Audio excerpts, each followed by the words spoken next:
Assalamualaikum warahmatullahi wabarakatuh. Di sini saya Intan Dwita akan menjelaskan materi kami, yaitu dari kelompok 11, yaitu penulisan publikasi hasil penelitian. Nah, yang pertama saya akan menjelaskan pengertian penulisan publikasi hasil penelitian. Publikasi ilmiah adalah penyebar luasan suatu penelitian ilmiah orisinal yang telah dilakukan oleh seseorang atau sekelompok orang, atau penyebar luasan perbaharuan penelitian yang sebelumnya telah dilakukan oleh orang lain.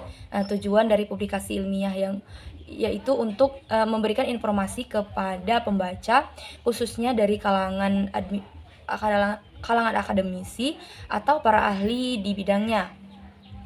Publikasi ilmiah harus menerapkan kaidah-kaidah ilmiah, yaitu jelas, akurat, dan ringkas.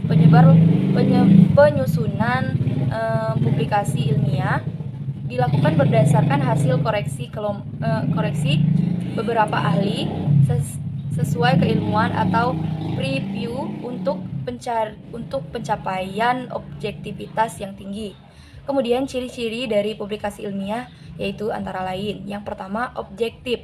Fakta dan data yang tertulis dalam publikasi ilmiah berdasarkan kenyataan yang sebenarnya, tidak boleh dimanipulasi. Kemudian yang kedua, netral. Tidak mementingkan pihak tertentu, baik individu ataupun kelompok. Kemudian yang ketiga, sistematis. Pola penulisan, kaidah penulisan ilmiah.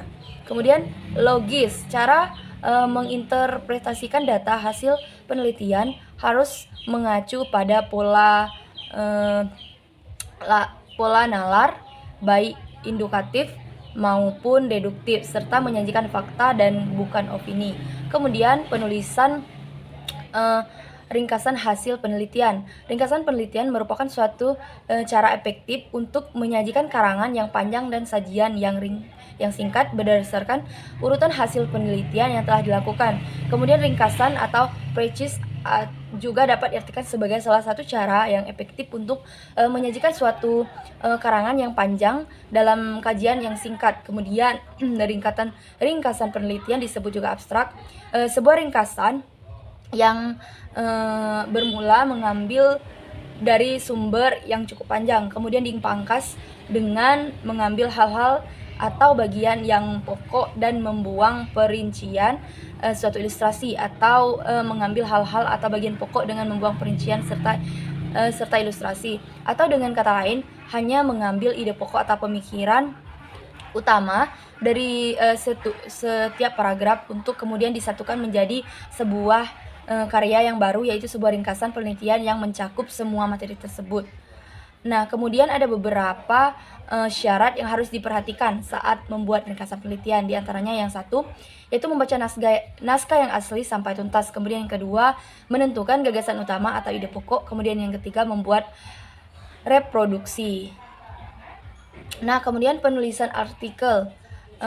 Struktur suatu tulisan ilmiah akan dipengaruhi oleh bentuk fisik, peruntukan, serta jenis tulisan ilmiahnya. Namun demikian, secara garis besar suatu tulisan ilmiah akan terdiri dari yang pertama judul, kemudian yang kedua abstrak, kemudian yang ketiga pengantar,